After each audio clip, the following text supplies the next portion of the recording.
Buenas tardes, bienvenidos a la sesión número 3 del curso de gestión de riesgos financieros.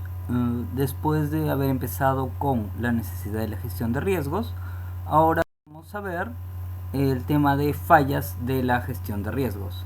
En qué situaciones podemos considerar que la gestión de riesgos ha fallado o cuando no. A veces puede parecer que ha sido una falla de la gestión de riesgos cuando realmente es algo que cae fuera de sus competencias. Empecemos con esta frase del señor René Stultz de la Universidad Estatal de Ohio, que nos dice: una gran pérdida no es evidencia de una falla de la gestión de riesgos, porque una gran pérdida puede pasar incluso si la gestión de riesgos es impecable. ¿A qué se refiere esto? Bueno, se refiere a que la gestión de riesgos no se trata de eliminar el riesgo, se trata de estar consciente del riesgo que uno está tomando y tomar el riesgo que uno está dispuesto a tomar. No todos tienen la misma aversión al riesgo, por lo cual es necesario que el riesgo que estemos tomando sea exactamente el que la gerencia quiere que la empresa tome. Ahora vamos los objetivos. Los objetivos para esta sesión es aprender cuál es el rol de la gestión de riesgos y explicar por qué una gran pérdida financiera no es necesariamente una falla de la gestión del riesgo. Describir cómo la gestión del riesgo puede fallar. Describir cómo el riesgo puede ser medido de manera incorrecta. Explicar cómo una persona puede fallar en tomar en cuenta riesgos conocidos y desconocidos al momento de tomar decisiones estratégicas.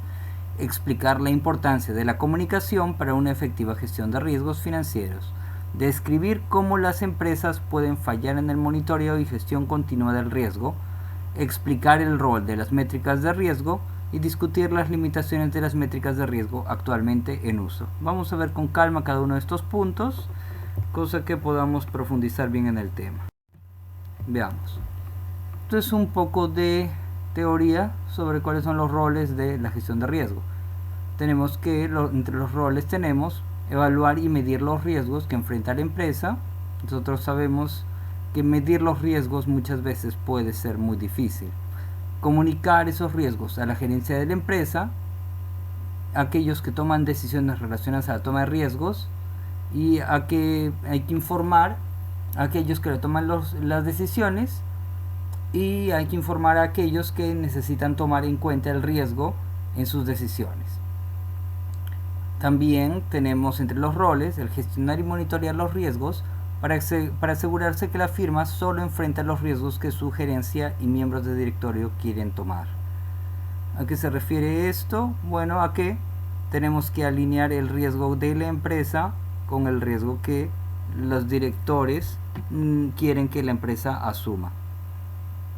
Ni más ni menos. La cantidad de riesgo que se debe tomar no es algo que dependa del gestor de riesgo, sino de la alta gerencia. Que una institución sufra una pérdida muy grande no implica que la gestión de riesgo falló o que la empresa cometió un error. Bueno, aquí tenemos que, aun cuando los gestores de riesgo conozcan la distribución real de los posibles escenarios que puede enfrentar el portafolio, el escenario adverso puede ocurrir y traer consigo una gran pérdida financiera. Por lo tanto, la falla no es una falla de la gestión de riesgo, en tanto los riesgos fueran correctamente entendidos. Bueno, eso es lo que pasa cuando uno toma riesgos. Cuando uno toma riesgos, existe la posibilidad de perder, pero la única manera de tratar de crear valor como empresa es tomando riesgos. Así que incluso aunque uno haya tomado los riesgos que esperaba tomar, aun cuando uno haya hecho las mediciones correctas, aun cuando haya comunicado correctamente a la gerencia, las pérdidas, que digamos se puede decir en algún caso, se puede haber calculado, digamos, la probabilidad de perder 10 millones de dólares en un año es del 1%, bueno, tal vez un año pierdan esos 10 millones. Un 1% no quiere decir que algo no vaya a pasar, ¿no? Es simplemente algo que no es lo más probable, pero un 1% de probabilidad puede pasar y a lo largo del tiempo pasa. una situación crítica a lo largo del tiempo, una empresa que perdura en el tiempo, inevitablemente va a verse enfrascada en situaciones críticas, situaciones para las que tendría que haber estado preparada. Tenemos también que definir el apetito por el riesgo de una institución y tomar un riesgo conocido. Es una decisión para el directorio y la alta dirección, no los gestores del riesgo. Si la alta dirección tiene incentivos para tomar mucho riesgo, esto puede crear valor para sus accionistas o traer una gran pérdida financiera. Eso es lo que pasa cuando uno toma riesgos. Cuando uno le va bien, le puede ir muy bien, pero cuando uno le va mal, le puede ir muy mal. Sin embargo, el nivel de riesgo que va a tomar no es algo que dependa del gestor de riesgo, es algo que él tiene que recibir como una consigna de la alta dirección. Ahora, resulta que hay una tipología hay una tipología de las fallas de la gestión de riesgo. Hay distintos tipos de fallas que pueden ocurrir. Por ejemplo, tenemos una falla, podemos tener un grupo de fallas que están referidas a la medición de riesgos. Ejemplo, la mala medición de riesgos conocidos. Ya, es posible. Podemos conocer algo, pero aún así estamos calculando mal. Podemos calcular la probabilidad de perder 10 millones de dólares es 5%, pero resulta que en la realidad sea que la probabilidad de perder 10 millones de dólares sea 6%. O que podemos decir, en el 5% peor de los casos vamos a perder 1 millón. Pero resulta que en el 5%, que en el 5% peor de los casos vamos a perder 2 millones. Uno puede equivocarse en la cantidad, como uno puede equivocarse en la probabilidad de ocurrencia. Otro tipo de error que puede ocurrir dentro del tema de medición de riesgos es las fallas al tomar riesgos en cuenta. Algunos riesgos pueden ser ignorados, puede ser porque algunos riesgos son vistos como no importantes. ¿Por qué suele suceder eso? Bueno, en este caso es que, para empezar, uno no puede tomar todos los riesgos posibles en cuenta.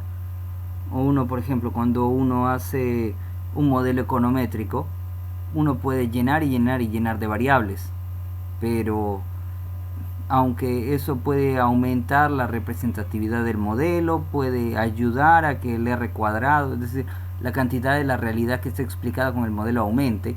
Si uno aumenta más variables y más variables, eso va a hacer que el modelo tenga más ruido. El modelo no va a ser tan preciso, no va a ser tan parsimonioso, porque va a tener demasiadas variables. Va a ser un modelo difícil de mantener con datos actualizados si uno tiene demasiadas cosas. Y es posible que uno esté añadiendo muchas y muchas variables, y a fin de cuentas la gran parte de las situaciones se explicada con un grupo pequeño de variables.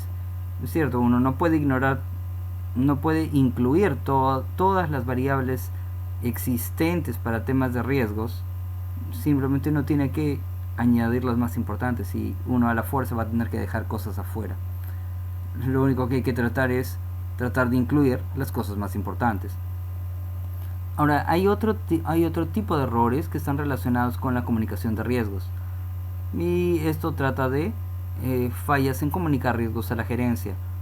Puede ser que no nos hayan entendido, o simplemente que nunca llegó a la gerencia, o que llegó muy tarde. Vamos a ver estas cosas con más profundidad luego. Gestión y monitoreo del riesgo. Dentro de fallas relacionadas con gestión y monitoreo del riesgo tenemos fallas en gestionar riesgos, fallas en monitorear riesgos. Cuando hablamos de monitorear riesgos, en estos casos más que todo estamos hablando de monitorear los riesgos a lo largo del tiempo, porque los riesgos van cambiando, así que el nivel de riesgo que tomamos van cambiando, así nosotros no cambiemos las posiciones, ¿no? Así que es importante ir sabiendo con datos actualizados cómo van cambiando nuestro nivel de riesgo. Otro error que puede haber son las fallas al usar las métricas de riesgos apropiadas, es decir, utilizar una medida que no es la que deberíamos usar para esta situación. Ahora, dentro de mala medición de riesgos conocidos, ¿qué tenemos? cometer un error al evaluar la probabilidad de una gran pérdida o el tamaño de la pérdida si es que esta ocurriera, lo que un poco habíamos hablado ya. Uno puede equivocarse en la cantidad o uno puede equivocarse en la probabilidad. Usar la distribución incorrecta. La distribución puede no ser normal o binomial. Por ejemplo, si uno utiliza una distribución normal, pero la distribución real de los datos tiene muchos datos en los extremos, es decir, hay muchas situaciones muy buenas, muchas situaciones muy malas en la realidad, entonces la distribución normal no va a ser la adecuada. Uno tiene que ver si realmente los datos se ajustan a la distribución que está utilizando. Si uno está usando un modelo ya conocido, usando un software estadístico, uno tiene que revisar si los supuestos de ese modelo, uno tiene que revisar la teoría, si los supuestos de ese modelo que está usando se ajustan a los de la realidad a la que quieren aplicar. Es decir, no basta simplemente usar una función dentro de un software estadístico. Uno tiene que ver si realmente los supuestos se ajustan a la situación a la que queremos aplicarla. Tal vez no sea lo más adecuado. Otro tema que tenemos dentro de la medición de riesgos conocidos es evaluar erróneamente las correlaciones de las distribuciones de retorno para las diferentes posiciones. Las correlaciones pueden cambiar en el tiempo. ¿Qué es lo que pasa aquí? Lo que pasa es que las correlaciones de las distribuciones de retorno, cuando uno tiene más de una posición, no basta con simplemente considerar cuáles son los diferentes escenarios que puede obtener con una posición. Cuando uno tiene más, tiene que ver cómo se interrelacionan entre ellas. Es decir, hay que ver si uno está más correlacionado con uno o con otro activo. Por ejemplo, pueden haber activos que suban de precio a la vez, pueden haber activos que bajen de precio a la vez, pueden haber activos en el que uno baje cuando el otro esté subiendo. Es decir, uno tiene que tener en cuenta las correlaciones en los movimientos de los precios entre los distintos activos que tenemos. Si eso es nada más con dos, pues hay que hacer aún mayores cálculos cuando uno tiene más activos, ver cómo se correlacionan todos juntos y ver cuál es la distribución total de todos los activos que tenemos. Es decir, no basta evaluar cada activo por separado, hay que ver la posición global y cómo cada uno de estos interactúan. Ahora, la otra cosa importante es lo que dice, las correlaciones pueden cambiar en el tiempo. Lo que pasa es que en la mayoría de las situaciones uno podría hacer un portafolio de inversión, por ejemplo. Uno hace un portafolio de inversión y uno va a decir, ok, vamos a ver, este activo está poco correlacionado con este, así que si es que este baja de precio, este otro va a subir y más o menos se van a equilibrar y no voy a perder mucho. Pero ¿qué resulta en una situación crítica? Cuando uno está en una crisis, lo que suele pasar es que las correlaciones aumentan. Es decir, los activos financieros en tiempos de crisis tienden a moverse juntos. Y lo que en una situación normal sucedía que cuando uno subía o cuando uno bajaba el otro subía, en este caso puede resultar que ambos bajen. Bueno, tal vez no con una correlación perfecta de 1 a 1, ¿no? Es difícil encontrar cosas así. Pero sí es posible que los activos se muevan más correlacionados entre ellos en momentos críticos, que es cuando más necesitábamos que las correlaciones funcionen, que en una situación normal. Es decir, las correlaciones cambian en el tiempo, no solamente en situaciones críticas, sino cuando ha habido cambios en los ciclos de negocios o cuando han habido cambios dentro de la empresa. Esas cosas también pueden suceder, así que de cuando en cuando uno tiene que reevaluar si las correlaciones históricas que habíamos calculado se siguen manteniendo. Otro tema que tenemos es depender excesivamente de los modelos de riesgos y de los datos históricos. Falta de evaluaciones subjetivas. ¿De qué hablamos aquí? Hablamos aquí de tener modelos donde uno tan solo ponga los números y te salga si estás bien o estás mal. Y uno ya no haga nada más. Y bueno, si es que es un modelo que se desarrolló hace ya tiempo o un modelo que realmente no se ajusta a lo que necesitamos, pues va a haber un problema debido a que las situaciones han cambiado, los supuestos pueden que ya no sean verdad, entonces los resultados van a ser imprecisos. Es como decir, tenemos un modelo que es una caja negra. Nosotros estamos poniendo los datos y estamos recibiendo conclusiones. ¿Qué pasa al medio? No sabemos, no nos damos el trabajo de averiguar. Y esto nos lleva a otra cosa, ¿no? Falta de evaluaciones subjetivas. Esto se refiere a la necesidad de contar con expertos que ayuden a evaluar las situaciones. Tal vez un solo experto sea un poco sesgado, pero tal vez haya la posibilidad de consultar a más de uno, ¿no?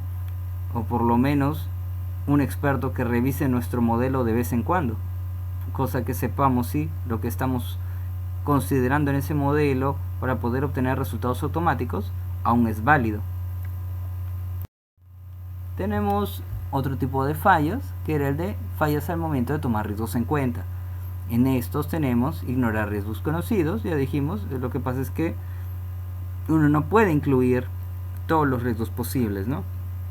Y es posible que tal vez uno deje riesgos importantes afuera.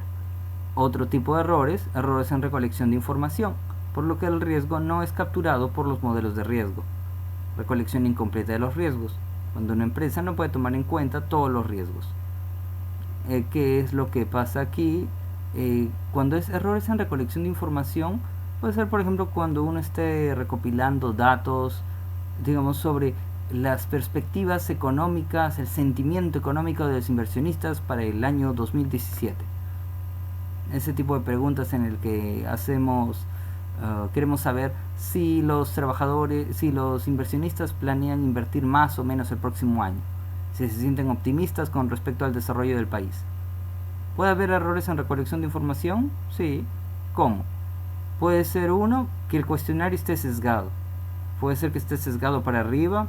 Puede ser que las personas al leer ese cuestionario se sientan más tendenciosos a contestar de manera positiva. Puede ser que la muestra a la que estamos aplicando la encuesta no sea representativa, que puede pasar muchas veces cuando uno está queriendo entrevistar a grupos de poder, ¿no? Como cuando hacen esa encuesta de quiénes son los más poderosos en el Perú. Esa encuesta se la mandan a más de 1000 personas y contestan menos de 500. Es posible que muy posible que esa muestra no sea representativa, porque nadie garantiza que los que han contestado sean una muestra representativa de todas las personas que debían contestar. Bueno, así como les puede pasar a ellos en esa encuesta, en los otros tipos de encuestas también puede suceder. Siempre puede haber errores cuando no hay muestras representativas, o cuando las preguntas están sesgadas, o simplemente, digamos, cuando uno está recolectando información incluso de páginas estilo Banco Central, y uno está juntando todo en nuestro Excel, y puede que uno no se dé cuenta que los datos que están en el Excel del Banco Central están en miles de millones, y nosotros pensamos que están en millones, y acabamos teniendo errores en los resultados que esperábamos obtener. Si es un modelo con muchas variables, pues va a pasar un poco de tiempo, tal vez hasta que nos demos cuenta de que hemos fallado. Y hay otra situación, que es que exista un riesgo realmente desconocido. Esto pues difícilmente haya algo que se pueda hacer, y es como el caso del 11 de septiembre, ¿no? Uno tal vez pueda tener alguna idea general de que tal vez algún día Estados Unidos recibe un ataque, pero de ahí a saber cuándo y cómo ya es algo que muy probablemente no se pueda hacer.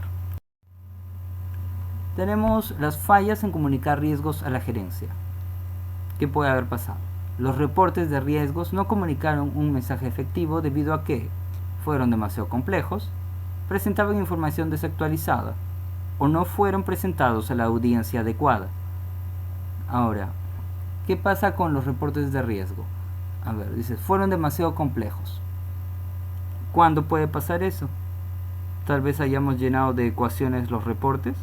No, un poco difícil que eso pase, pero tal vez pueda ser que la manera como está presentado no sea claro, ¿no? Puede ser que haya habido muchos resultados, muchos números, pero la conclusión no estaba demasiado clara, ¿no? La conclusión y qué era lo que se recomendaba hacer. Que se presente información desactualizada. Tal vez se puedan haber hecho cálculos de cuáles son los riesgos históricos que se enfrentan, cuál ha sido el riesgo en el último trimestre, pero muchas veces lo que le interesa a la gerencia es saber cuál es la situación actual o cuál es el pronóstico de riesgo.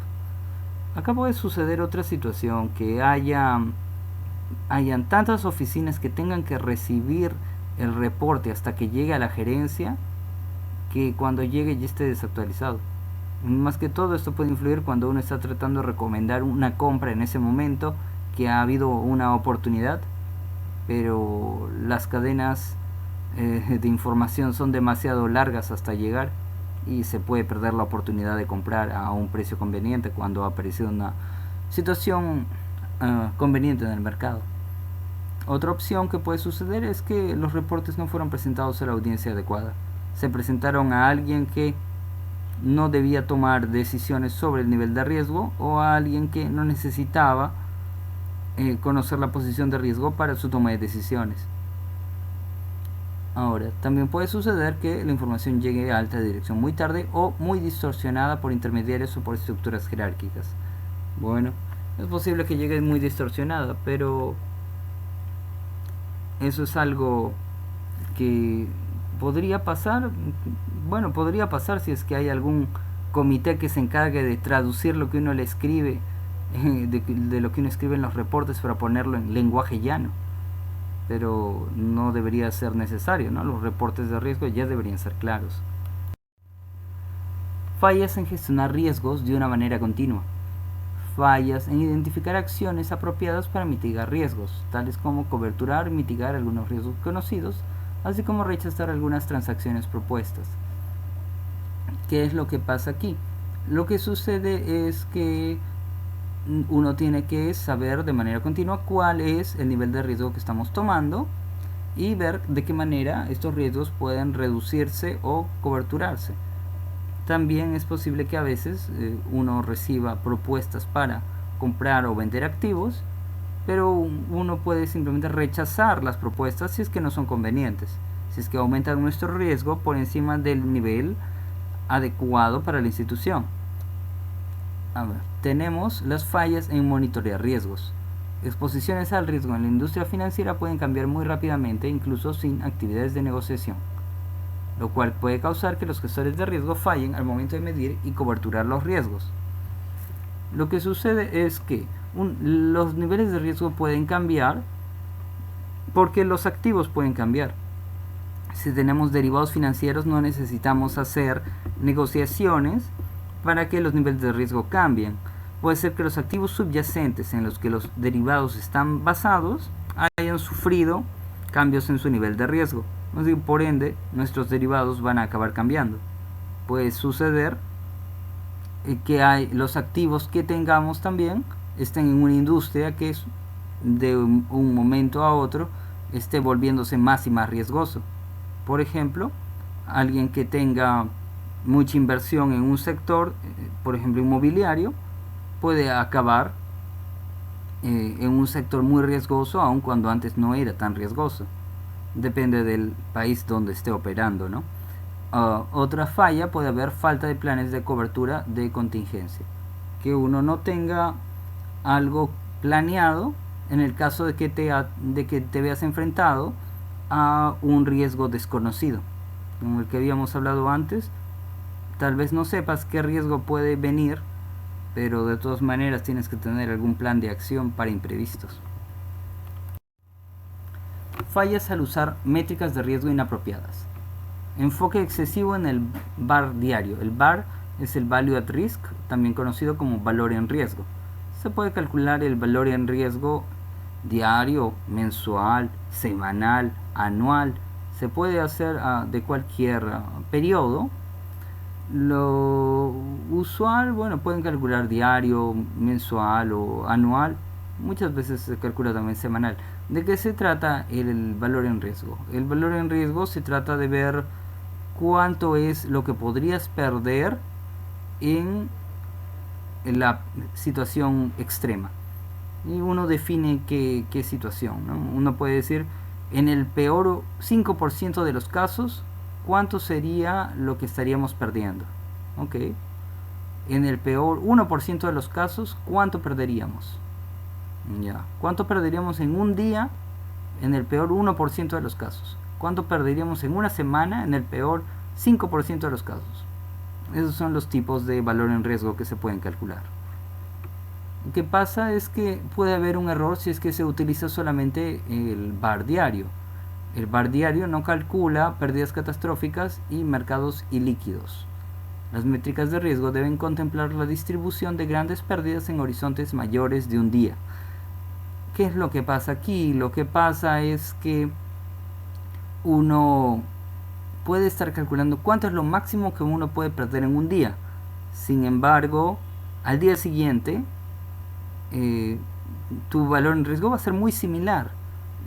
Incluso si ese día ya has tenido esa gran pérdida, digamos, te sale que tu valor en riesgo en el peor 5% de los casos diario sea 100.000, ya, que pierdas como máximo 100.000, ya. Ese día perdiste 100.000. Al día siguiente te va a salir lo mismo, que lo máximo que puedes perder es 100.000. No te va a salir algo muy similar. Sin embargo, si el día anterior has tenido una gran pérdida, es posible que ese día también tengas una gran pérdida. ¿Por qué? Porque los retornos diarios no son independientes entre ellos. Eso es un supuesto que muchas veces se ha tomado cuando uno analiza precios de acciones. Sin embargo, cuando uno hace análisis econométricos, con un simple análisis autorregresivo, uno puede ver que existen realmente correlaciones entre los retornos de los distintos días. Es decir, si un día hay una gran pérdida, es posible que al día siguiente haya otra gran pérdida. Y si nos enfocamos solamente en la pérdida máxima en un día, pues estamos perdiendo esa encadenación de eventos, esas correlaciones entre días de lo que puede suceder. Nosotros realmente deberíamos saber que si estamos en una mala situación, es probable que al día siguiente haya algo similar. También cuando es al revés, ¿no? Cuando hay un día muy bueno, es posible que al día siguiente haya otro día bueno, ¿no? Podría ser. Sería cosa de evaluar la correlación entre los precios diarios del activo en el que nos estamos enfocando. Pero analizar solamente la máxima pérdida en un día puede no ser tan útil. Es mejor ver distribuciones más largas, ¿no? Perdón, sí, pues, verla en tiempos, en horizontes mayores de un día. Los modelos de riesgos existentes generalmente no están diseñados para capturar riesgos asociados con eventos críticos, interacciones entre distintos riesgos y concentraciones de riesgos. Eso es lo que pasa porque los modelos de riesgos usualmente tratan de ver lo que pasa en situaciones normales, ¿no? Porque la mayoría de nuestros datos son en tiempos normales.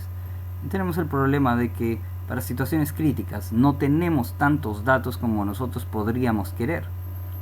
Así que realmente no están diseñados tanto para eventos críticos, ¿no?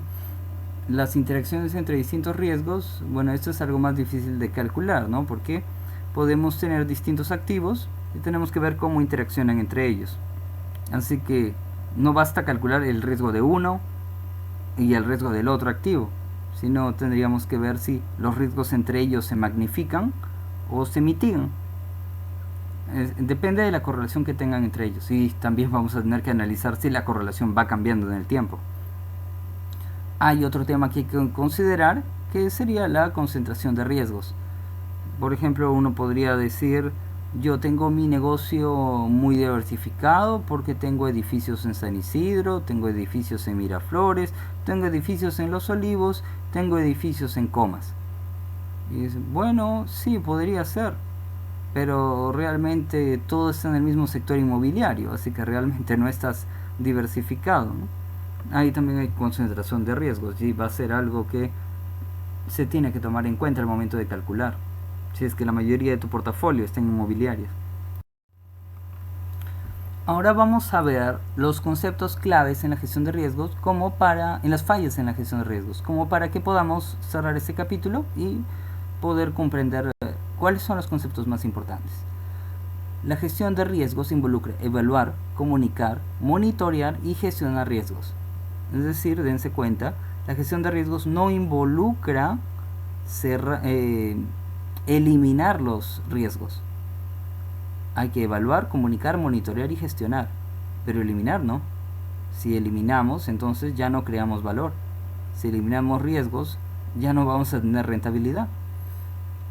Una gran pérdida no significa que la gestión de riesgos haya fallado. Las pérdidas son el resultado de la toma de riesgos, lo que es requerido para la creación de valor. Las pérdidas pueden suceder.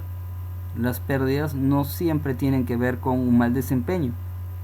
Es posible que todo haya sido parte de un riesgo calculado. A veces a uno le puede ir bien, en la mayoría de los casos, pero si el riesgo existe, es posible que esa situación crítica suceda.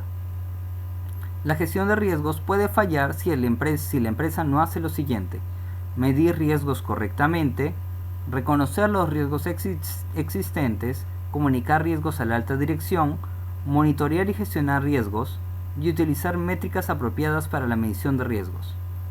Es decir, hay que medir correctamente, hay que identificar todos los riesgos, hay que comunicar de manera clara a la alta dirección, hay que monitorear los riesgos, ver cómo van cambiando en el tiempo, hay que gestionarlos, mitigarlos o coberturarlos, y hay que utilizar las métricas apropiadas para la medición de riesgos. Es decir, no enfocarnos tan solo en un muy corto plazo, sino, como decíamos, no usar solamente el VAR diario.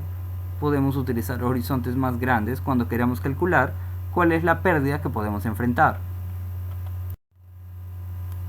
Tenemos también dentro de los conceptos claves que las malas mediciones de riesgos pueden ocurrir cuando la gerencia no entiende la distribución de retorno de una sola posición o las relaciones de las distribuciones entre las distintas posiciones y cómo las distribuciones y las correlaciones pueden cambiar con el transcurso del tiempo.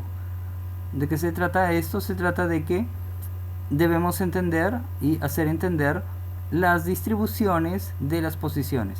Es decir, cuando uno está calculando esta es la rentabilidad esperada de este activo, la rentabilidad esperada de este proyecto, hay que hacer énfasis en que es la rentabilidad esperada, no es lo que vaya a pasar. Puede ser el resultado más probable, tal vez, pero lo que pasa es que no es algo que sea seguro, ¿no? Siempre hay que hacer entender cuáles son las situaciones que pueden suceder, y tal vez es bueno enfocarlo como una manera de como escenarios, ¿no? Tal vez sea difícil enseñarle a alguien cómo funcionan las distribuciones de probabilidad, pero tal vez haciéndole un cuadro con escenarios y porcentajes sea más fácil de explicar a alguien que no tenga mucha experiencia con temas estadísticos, ¿no? También hay que considerar el tema que las correlaciones pueden cambiar con el transcurso del tiempo. Eso es algo que se debe ir actualizando cada cierto tiempo. Las malas mediciones también pueden aparecer cuando los gestores deben utilizar probabilidades subjetivas para eventos raros y extremos. Las probabilidades subjetivas pueden estar sesgados por las políticas de la empresa.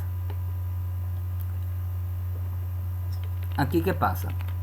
Lo que pasa es que va a haber situaciones en las que no tengamos datos, así que necesariamente vamos a tener que usar el juicio de expertos. Sin embargo, si es que el experto no es independiente, es posible que, si ya trabaja incluso para nosotros, es posible que las cosas que nos diga ya estén muy influenciadas con las cosas que nosotros esperamos escuchar. Es posible que muchas veces necesitamos un juicio de expertos independientes que ni siquiera estén en la empresa. Hay algunas situaciones en las que he visto algunos modelos en la que se necesitan también juicios de expertos para valoración de activos. Esto era un poco interesante porque era para valoración de activos. Bueno, el activo era cómo valorar futbolistas, y alguno de estos modelos, aparte de considerar sus temas estadísticos, número de goles, número de pases, partidos que completa, lesiones, también consideraba juicio de expertos. Claro, si le vas a preguntar a gente que es hincha, pues lo que vas a obtener no va a ser muy bueno, ¿no? Así que ahí lo que sugerían era preguntar a expertos en contrataciones de otros clubes o a gente que trabaje en periódicos deportivos. Bueno, no sé qué tanto puedan saber, pero Ellos eran los expertos, ¿no? O exfutbolistas también. Bueno, eso era un ejemplo que había visto un modelo de valoración para valorizar futbolistas. Eso tiene mucho de subjetivo, así que esas cosas pueden pasar, ¿no? Fallas en tomar riesgos conocidos y desconocidos en cuenta pueden tomar tres formas. Ignorar un riesgo que es conocido. Conocemos algo, pero no le damos importancia. Decimos, eso no va a pasar otra vez. Otra, fallar al incorporar un riesgo en los modelos de riesgo, porque consideramos que no es importante, ¿no? Y no encontrar todos los riesgos. Difícilmente uno puede encontrar todos los riesgos, ¿no? Así que uno no puede poner todos los riesgos existentes en un modelo. Así que el modelo, la falla número 3 en este grupo es algo que puede suceder muchas veces. Estas tres situaciones son variaciones del mismo concepto y pueden tener resultados similares. Ejemplo, falla al medir el riesgo total o falla al medir el riesgo en áreas en expansión donde el riesgo aún no es medido de manera adecuada.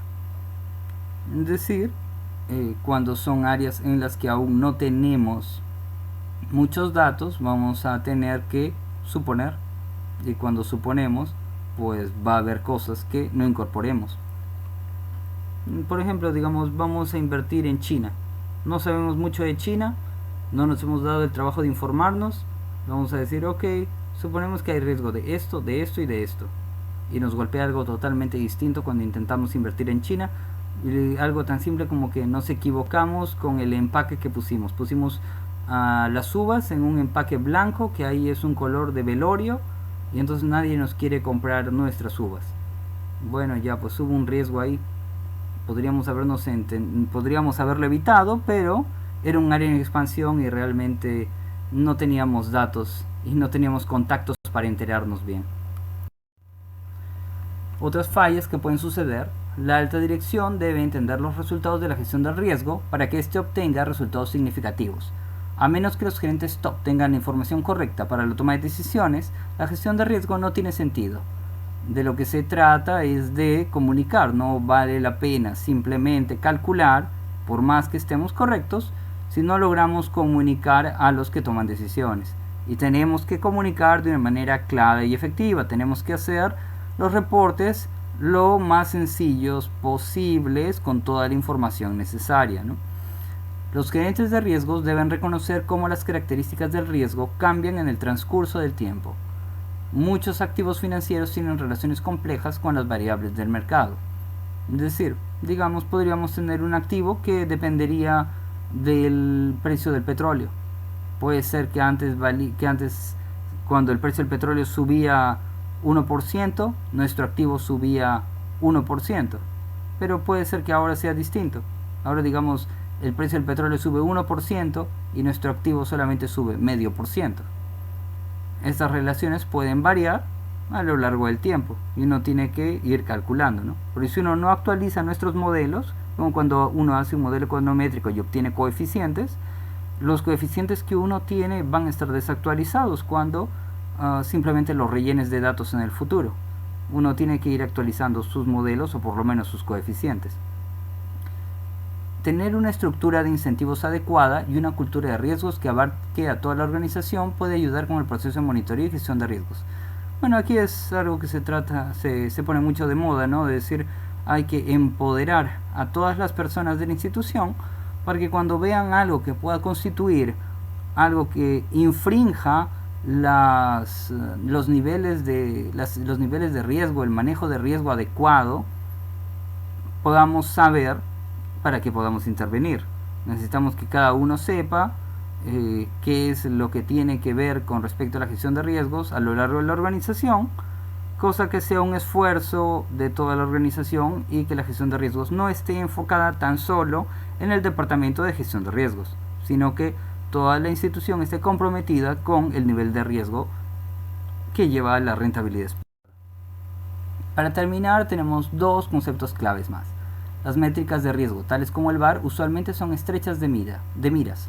Por ejemplo, el VAR usualmente asume pérdidas independientes a lo largo de los distintos periodos de tiempo. Eso es lo que nosotros sabemos, que hay que tener en cuenta que muchas veces las variaciones de precios de activos financieros no son independientes. Uno tiene que ver realmente cuál es la distribución correcta.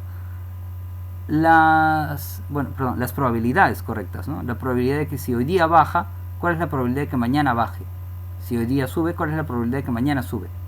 Asumir que el precio de hoy no tiene que ver que la variación del precio de hoy no tiene que ver con la variación del precio de mañana es algo que realmente tendría que justificarse. Es algo que antes se asumía, pero es algo que puede no tener relación con la realidad. Las métricas de riesgo generalmente fallan al momento de capturar el efecto de las acciones de la empresa en el conjunto de mercado, así como patrones de comportamiento tales como trading predatorio. ¿A qué se refiere eso? Cuando uno está en una empresa muy grande y esa empresa está comprando en la bolsa de valores, digamos, o bueno, en algún otro tipo de producto, si uno está tratando de comprar y comprar activos, el precio del activo que estamos tratando de comprar va a subir, porque somos un gran comprador y vamos a influir en la disponibilidad del activo que estamos tratando de comprar. De la misma manera, cuando estamos tratando de liquidar algo, digamos, nuestro modelo nos dice que en este momento tenemos que vender estos activos. Si es que empezamos a vender todo en bloque, lo que va a pasar es que nuestros activos van a bajar de precio. ¿Y por qué? Porque va a haber muchos disponibles en el mercado. Si somos un gran vendedor, pues y vendemos todo a la vez, pues los precios van a bajar. Ya, y ahora, ¿a qué se refiere el trading predatorio? El trading predatorio está relacionado con que haya otra empresa que esté observando nuestro comportamiento y que ellos vean que tú estás vendiendo mucho de un activo, entonces ellos van a vender mucho. ¿Para qué? Para promover que el precio caiga aún más de lo que debería. ¿Y qué va a pasar luego? Ellos se van a esperar a que el precio caiga en picada y luego ellos van a comprar muy barato todo, tu posición, y recuperar su posición. Eso es algo que es muy difícil de incorporar en un modelo, ¿no? Así que en esos momentos cuando sucede trading predatorio, lo que pasa es que la liquidez baja. La liquidez baja cuando más se necesita en el mercado, que es en una situación de crisis, ¿no?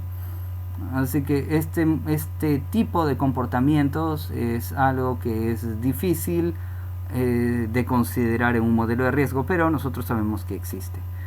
Con esto damos por terminado la sesión en fallas de gestión de riesgos, la sesión número 3 del curso de gestión de riesgos financieros del Colegio de Economistas del Callao. Gracias.